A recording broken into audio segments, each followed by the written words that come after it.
Sa ngalan ng Ama at ng Anak at ng Espiritu Santo. Amen. Ang anghel ng Panginoon ay nagbalita kay Santa Maria. At siya'y naglihi lalang ng Espiritu Santo. Aba, Ginoong Maria, napupuno ka ng grasya. Ang Panginoong Diyos ay sumasa iyo. Bukod kang pinagpala sa babaeng lahat, at pinagpala naman ang iyong anak na si Jesus. Santa Maria, Ina ng Diyos, ipanalangin mo kaming makasalanan, ngayon at kung kami mamamatay. Amen. Narito ang alipin ng Panginoon. Maganap nawa sa akin ayon sa wika mo. Aba, Ginoong Maria, napupuno ka ng grasya. Ang Panginoong Diyos ay sumasa iyo. Bukod kang pinagpala sa babaeng lahat, at pinagpala naman ang iyong anak na si Jesus. Santa Maria, Ina ng Diyos, ipanalangin mo kaming makasalanan, ngayon at kung kami mamamatay. Amen. At ang salita ay nagkatawang tao. At nakipamuhay sa atin. Aba, Ginoong Maria, napupuno ka ng grasya. Ang Panginoong Diyos ay sumasa iyo. Bukod kang pinagpala sa babaeng lahat, at pinagpala naman ang iyong anak na si Jesus. Santa Maria, Ina ng Diyos, ipanalangin mo kaming makasalanan, ngayon at kung kami mamamatay. Amen. Ipanalangin mo kami, o Santang Ina ng Diyos, nang kami maging dapat makinabang sa mga pangako ni Kristo. Manalangin tayo. Panginoon namin Diyos, kasihan mo nawa ang aming mga kaluluwa sa iyong mahal na grasya, at yayamang dahilan sa pamamalita ng anghel ay nakilala namin ang pagkakatawang tao ni si Kristong anak mo, pakundangan sa mahal na pasakit at pagkamatay niya sa krus. Papakinabangan mo kami ng kanyang pagkabuhay na mag-uli sa kadakilaan sa langit, sa pamamagitan ni Kristong aming Panginoon. Amen. Luwalhati sa Ama at sa Anak at sa Espiritu Santo. Kapara nung unang-una, ngayon magpakailanman, magpa sa walang hanggan. Amen. Sa ngalan ng Ama at ng Anak at ng Espiritu Santo. Amen.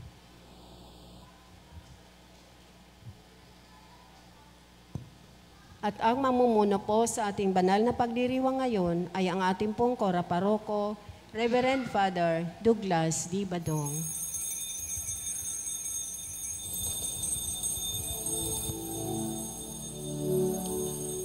Ihin ng Panginoon, umawit ng kagalakan, at tugtugin ng gitara, at ang kahayayang lira, ipaninyo ang trumpeta sa ating pagkabagaban. Sa Diyos tayo tumawag, sa ating mga kaaway, tayo ay Kanyang iniligtas.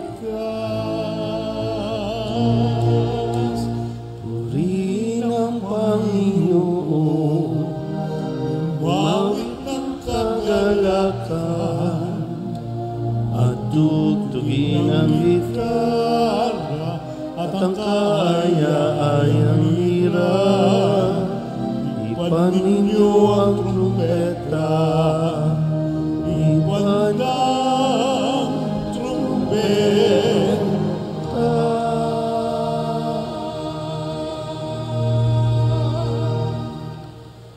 Sa ngalan ng Ama, ng Anak at ng Espiritu Santo. Amen.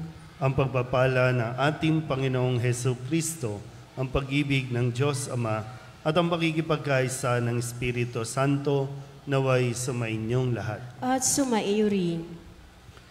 Mga kapatid, tinipon tayo bilang mga kaanib na angkan ng Diyos, kaya dumulog tayo sa maawaing Panginoong nagpapatawad ng lubos. Sinugong tagapagpagaling sa mga nagsisisi, Panginoon, kaawaan mo kami. Panginoon, kaawaan mo kami. Dumating na tagapag-anyayang mga makasalanay magsisi, Kristo, kaawaan mo kami. Kristo, kaawaan mo kami. Nakaluklok ka sa kanan ng Diyos Ama para ipamagitan kami. Panginoon, kaawaan mo kami. Panginoon, kaawaan mo kami. Kaawaan tayo na makapangyarihang Diyos, patawarin tayo sa ating mga kasalanan at patnubayan tayo sa buhay na walang hanggan. Amen. Manalangin tayo. Ama naming makapangyarihan, manatili kang kapiling ng iyong sambayanan na iyong laging kinahabagan at pinagbibigyan upang ang itinampok ng iyong pamumuno at pagsubaybay ay muli mong ikalugod at panatilihin mong kinalulugdan sa pamamagitan ni Jesucristo kasama ng Espiritu Santo magpasawalang hanggan. Amen. Maupo po ang lahat.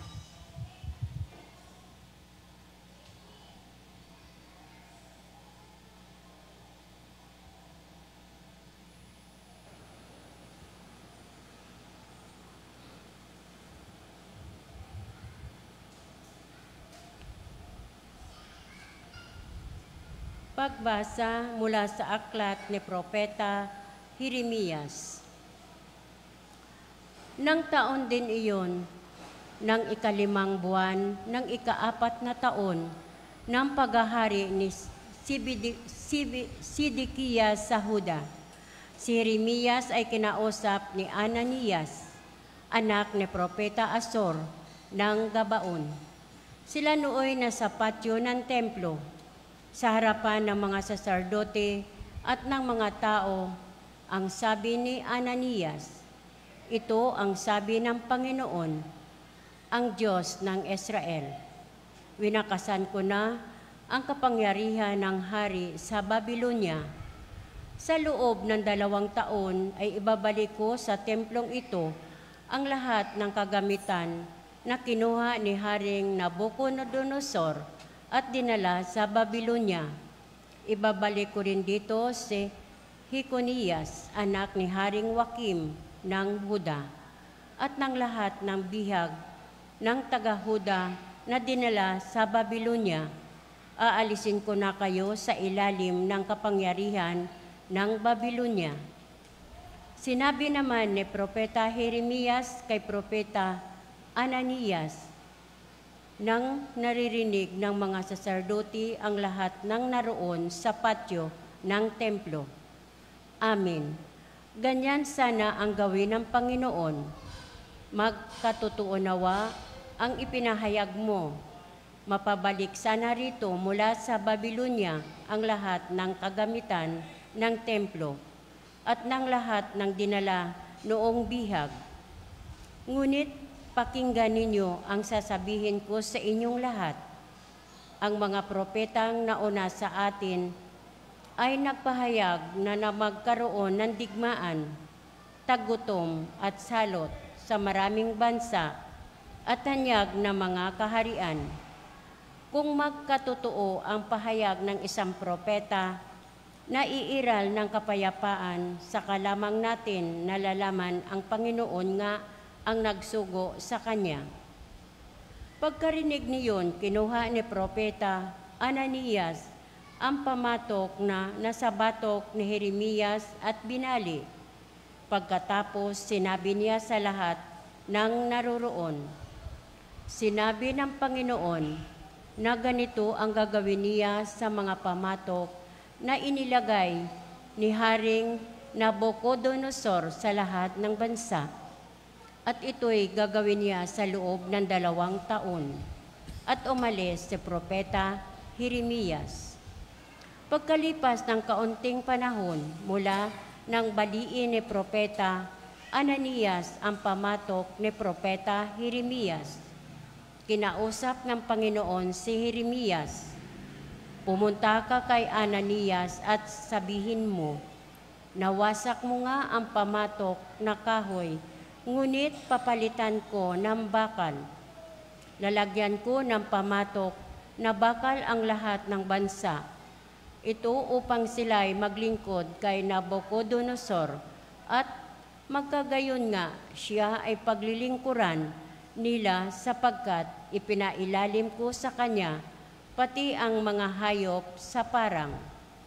At sinabi pa ni Propeta Jeremias, Ananias, hindi ka sinugo ng Panginoon, at pinawalaan mo sa isang kabulaanan ng mga taong ito, kaya't ang sabi ng Panginoon, ikaw ay mawawala sa daigdig na ito. Mamamatay ka sa taong ding ito, sapagkat tinuruan mo ang bayan na maghimagsik laban sa Panginoon. At nang ikapitong buwan, ang mga taong iyon ni Propeta Ananias ay namatay.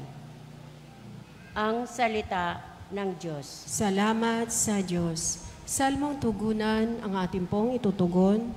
Poon, ituro mo sa akin ang utos mo upang sundin.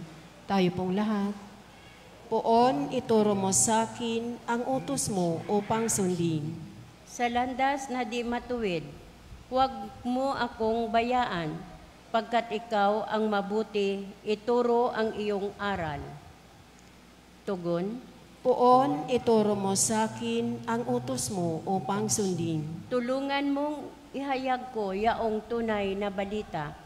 Yamang sa iyong kahatulan, lubos akong may tiwala. Tugon.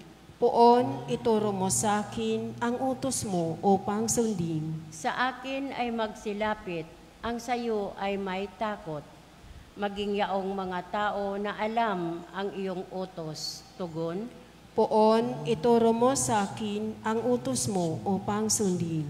Sana'y lubos kong masunod ang buo mong kautusan, upang hindi mapahiyat, tamuhin ko ang tagumpay. Tugon. Poon, ituro mo sa akin ang utos mo upang sundin. Nagaabang ang masama, upang ako ay mapatay. Ngunit ako'y magbubulay sa bigay mong kautusan. Tugon. Poon, ituro mo sa akin ang utos mo upang sundin. Hindi ako magpabaya sa utos mo at tuntunin, pagkat ikaw ang guro ko na nagturo ng aralin. Tugon. Poon, ituro mo sa akin ang utos mo upang sundin. Tumayo po ang lahat.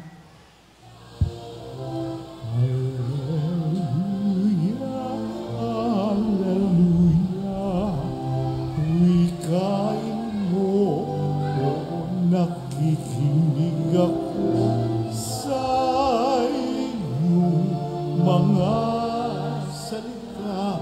Alleluia, alleluia, alleluia.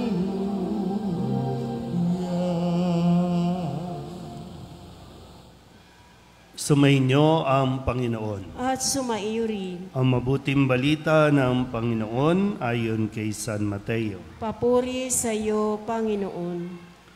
Noong panahong iyon nang marinig ni Jesus ang pagkamatay ni Juan Bautista, siya'y sumakay sa isang bangka at nag-iisang pumunta sa isang ilang na lugar.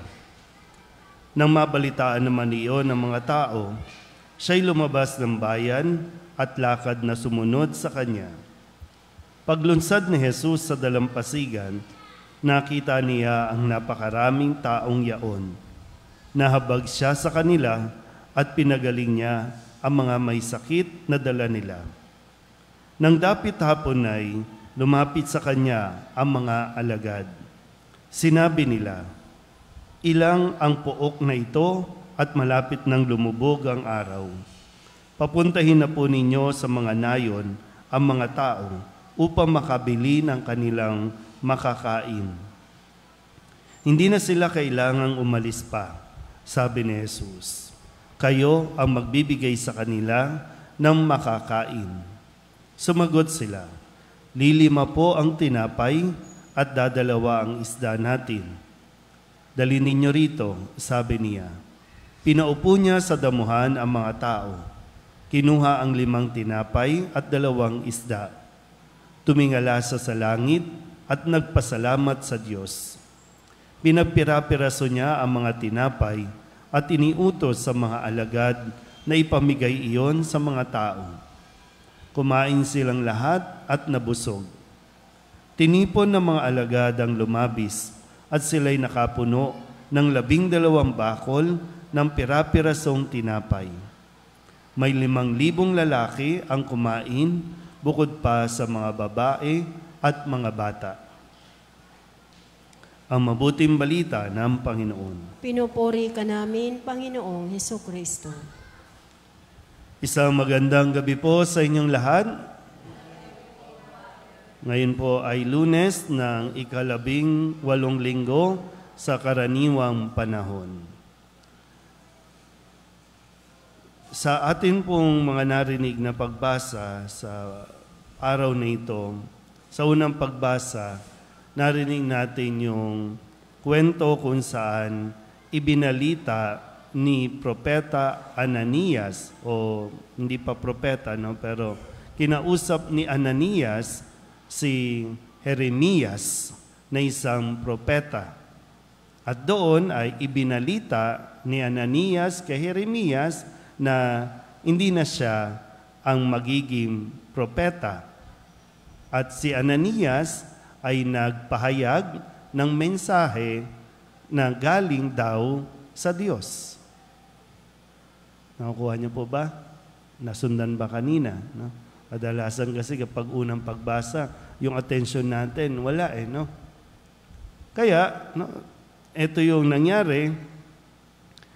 Naniwala si Jeremias doon sa sinabi ni Ananias, kung kaya't siya ay lumayo. Umatras na muna.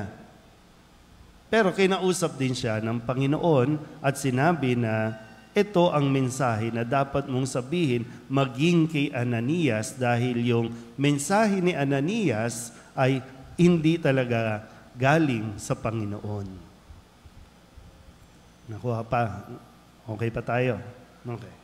Sa Ebanghelyo naman, nakarating na kay Jesus yung balita na patay na si Juan Bautista.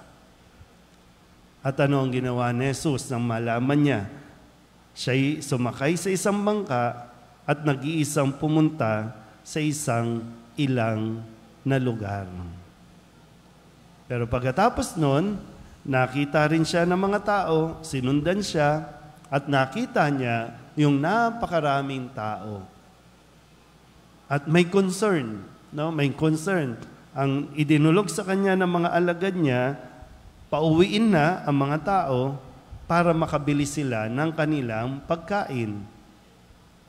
Pero alam ni Jesus, hindi kakayanin ng mga tao na umuwi ng gutom. Kaya ang sinabi niya, kayo ang magpapakain sa kanya o sa kanila.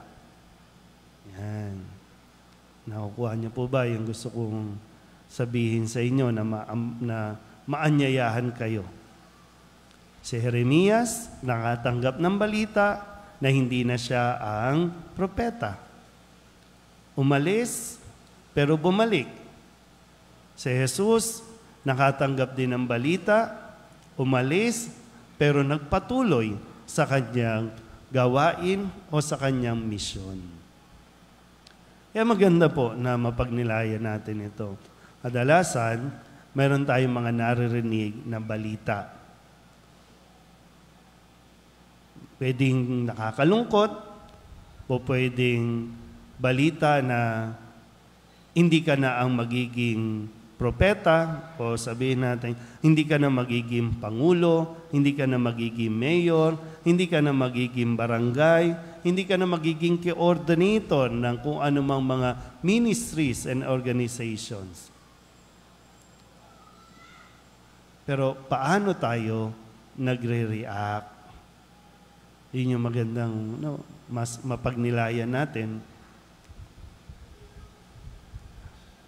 Gaano tayo napipigilan ng ating mga emosyon para hindi na tayo magpatuloy na maglingkod.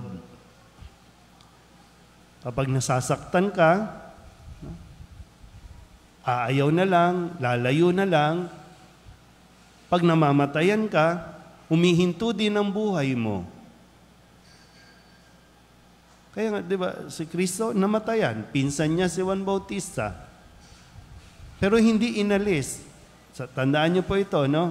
Kapag nasaktan ka, o nabigo ka, na-disappoint ka, okay lang umiyak. Okay lang din lumayo muna. Pero bumalik ka. Ikaw mismo. Kasi mas malaki dapat, no? Mas malaki dapat yung control mo sa iyong emosyon kaysa yung emosyon ang kumontrol sa iyo. Kasi di ba, pag yung iba, no, na mga kwento natin, pag nalaman mo na may sakit ka, wala na. Bagsak na ang buong buhay mo. Parang gumuho na ang mundo mo. At doon na tayo nakatuon. Ako, ito yung damdamin ko. Ulitin ko po, no? Hindi dapat i-deny, hindi dapat ipagwalang bahala. Kung nasaktan ka, sige, masaktan ka. Kung gusto mong mag-emote muna, sige, mag-emote ka muna. Kung naloko ka, sige lang. Gusto mo, bigyan mo ang sarili mo ng panahon para yung tinatawag natin na grieving process. Sige, umiyak ka. Pero pagkatapos niyan, tandaan mo, may mga umaasa pa sa iyo. Marami pang kailangan tulungan, marami pang kailangan o nangangailangan sa iyo. Yeah, ito yung ginawa sa atin at pinapakita ni Jesus.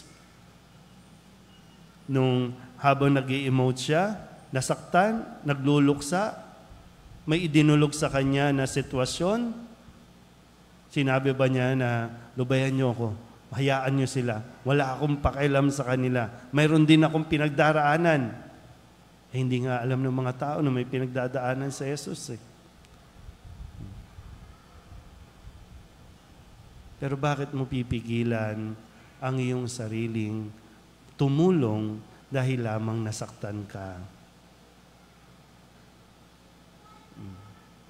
Pero ngayon ba, tayo ba, nabubuhay ba tayo sa kalungkutan? O haharapin mo na yan at magpapatuloy ka sa kung anuman ang misyon na binibigay sa iyo ng Diyos?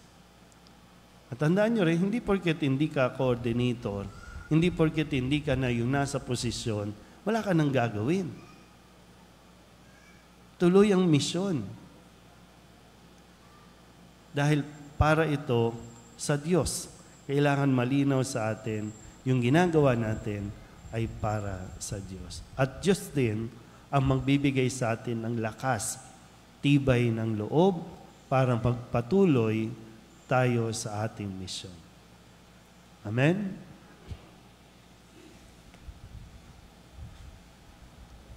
Tumayo ang lahat.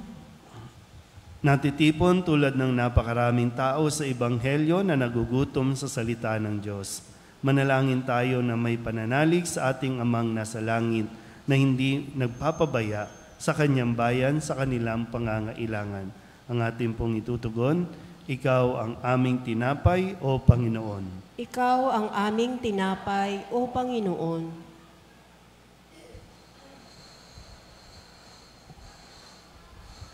Ang simbahan sa buong mundo naway sumaksi sa salita at gawa sa pag-ibig at kalinga ng Diyos sa mga nangangugutom at nangangailangan. Manalangin tayo sa Panginoon. Ikaw ang aming tinapay, O Panginoon. Ang mga leader ng mga bansa na may pinanghahawakan, matatayog na posisyon at malawak na kapangyarihan, naway tumulong na maipamahagi ang kayamanan ng daigdig upang sa gayon wala ni isang bansa ang malagay sa panganib ng pagkagutom. Manalangin tayo sa Panginoon. Ikaw ang aming tinapay, O Panginoon. Bilang isang komunidad, tayo naway maging mga kapwa na babad sa pananalangin at maging laging handa sa pagbibigay ng ating panahon at karunungan sa pagtulong sa mga naghahanap ng kahulugan sa buhay. Manalangin tayo sa Panginoon. Ikaw ang aming tinapay, O Panginoon. Ang mga may sakit at mga nagdurusa, naway makaranas ng nananatiling pag-ibig ng Diyos. Manalangin tayo sa Panginoon. Ikaw ang aming tinapay, O Panginoon. Ang mga tapat na yumao, naway masiyahan ng walang maliw sa walang hanggang hapag sa kalangitan. Manalangin tayo sa Panginoon. Ikaw ang aming tinapay, O Panginoon. Idulog din natin sa Panginoon ang ating mga personal na kahilingan, mga panalangin para sa ating mga pamilya. Kasama din ang mga kahilingan ng mga nanonood sa online.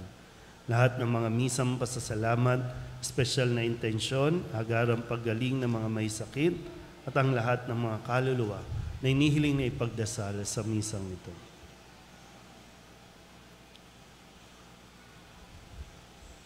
Ang lahat ng ito inihiling namin sa ngalan ni Kristong aming Panginoon. Amen. Maupo ang lahat.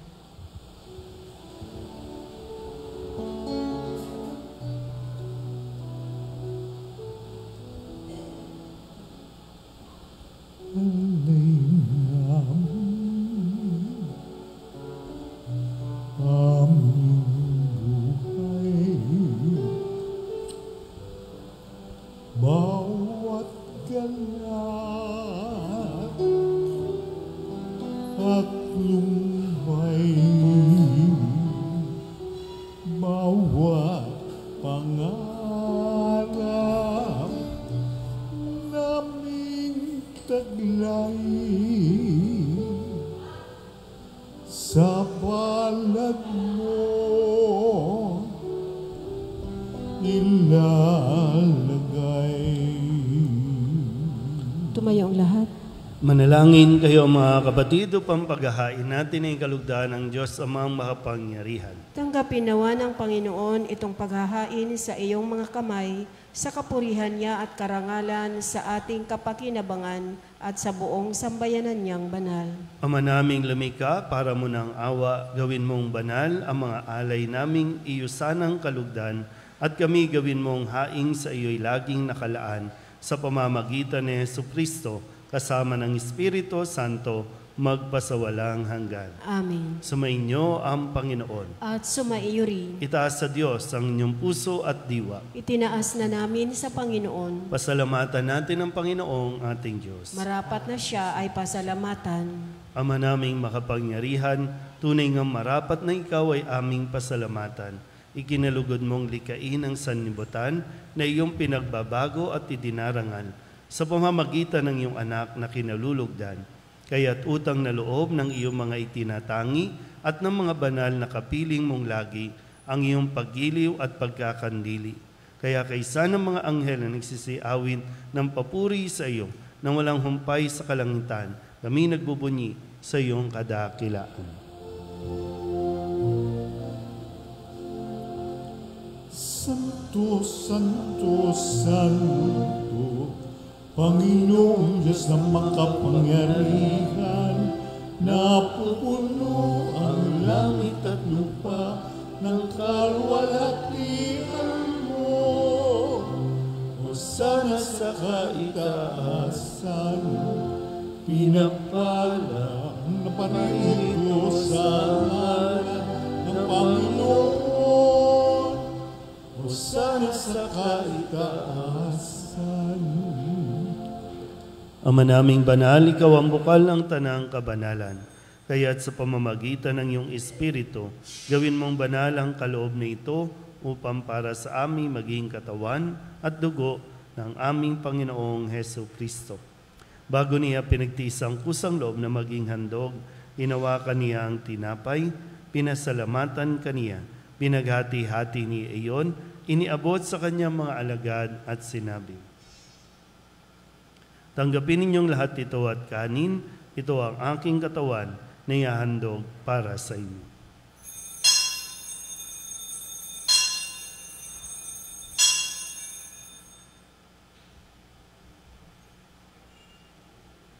Gayun din naman ang matapos ang hapunan, hinawakan niyang kalis, muli kaniyang pinasalamatan.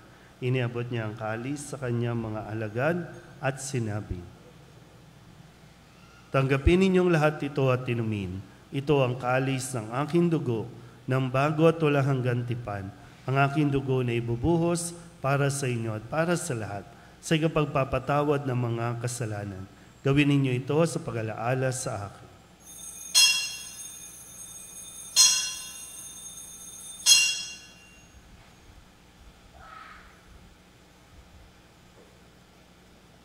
Ipagbunyi natin ang misteryo ng pananampalataya. Si Kristo'y namatay, si Kristo'y nabuhay, si Kristo'y babalik sa wakas ng panahon. Ama, ginagawa namin ngayon ang pag-alaala sa pagkamatay at muling pagkabuhay ng iyong anak, kaya tiniaalay namin sa iyo ang tinapay na nagbibigay buhay at ang kalis na nagkakaloob ng kaligtasan. Kami nagpapasalamat dahil kami iyong minarapat na tumayo sa harap mo para maglingkod sa iyo. Isinasamo namin kami magsasalo-salo sa katawan at dugo ni Kristo ay mabuklod sa pagkakaisa sa pamamagitan ng Espiritu Santo. Ama, linghapin mo ang iyong simbahang laganap sa buong daigdig. Puspusin mo kami sa pag-ibig kay San Francisco na aming Papa at ni Jose na aming Obispo at ng Tanang Kaparian.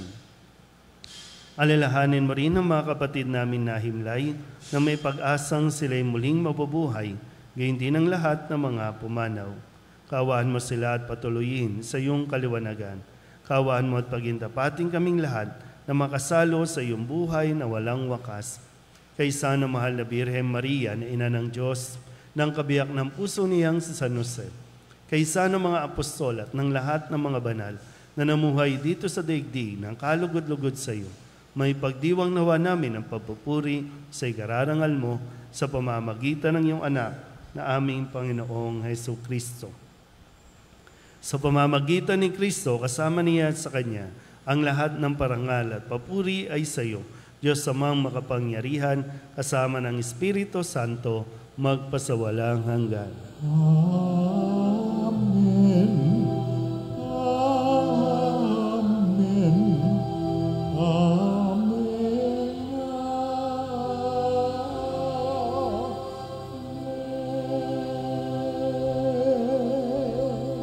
Sa tagubilin ng mga nakagagaling na utos at turo ni Jesus sa Panginoon natin at Diyos, ipahayag natin ang lakas loob.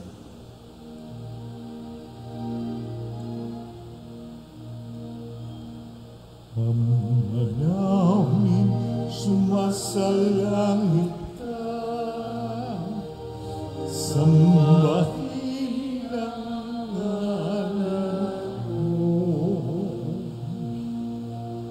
Mapasa amin ang kaharian mo, sundin ang loob mo. Dito sa lupa, para nang sa langit, bigyan mo kami ngayon ng aming kakanin. Sa araw-araw at patawarin mo kami sa aming mga sala, para ng pagpapatawad namin sa nagkakasala sa amin. At huwag mo kaming ipaintulot sa tukso, at iadya mo kami sa lahat ng masama. Hinihiling namin kami iadya sa lahat ng masama, pagkalooban ng kapayapaan araw-araw, iligtas sa kasalanan at ilayo sa lahat ng kapahamakan, samantalang aming pinananabikan ang dakilang araw ng pagpapahayag ng tagapagligtas naming sa Jesucristo. Sapagkat iyo ang kaharian at ang kapangyarihan at ang kapurihan magpakailanman. Amen. Panginoong Jesucristo, sinabi mo sa iyong mga apostol, kapayapaan ang iniiwan ko sa inyo, ang aking kapayapaan ang binibigay ko sa inyo.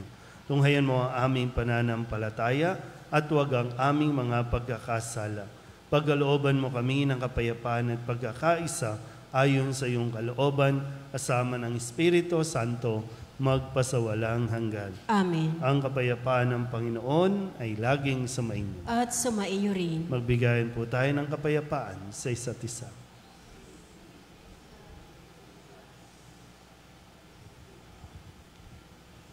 Kordero ng Diyos na nag-aalis ng mga kasalanan ng sanlibutan, maawa ka sa amin. Kordero ng Diyos na nag-aalis ng mga kasalanan ng sanlibutan, maawa ka sa amin.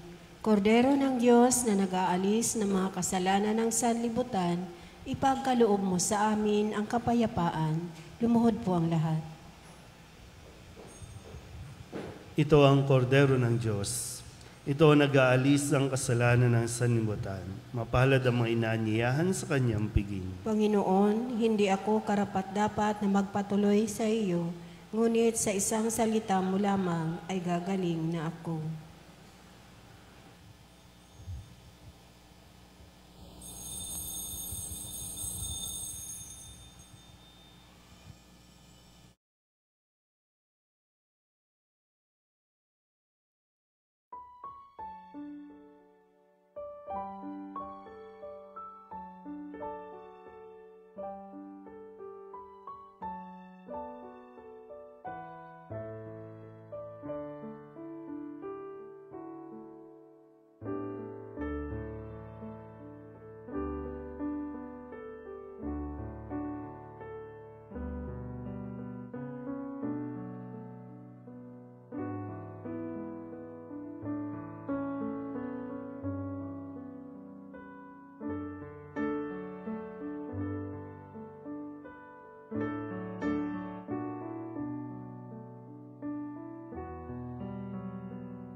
Manalangin tayo.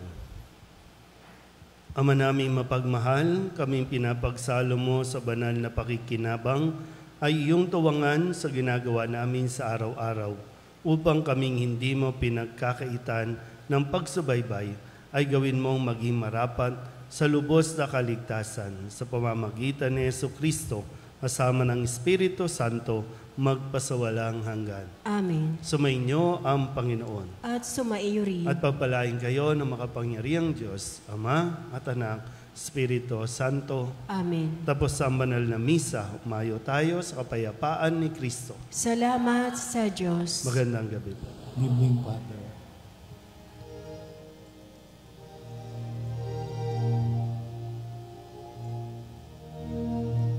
Walang siwanang nabubuhay para sa sarili lamang. Walang sinumanang namamatay para sa sarili lamang. Tayong lahat ay may pananagutan sa isa't isa. Tayong lahat ay tinig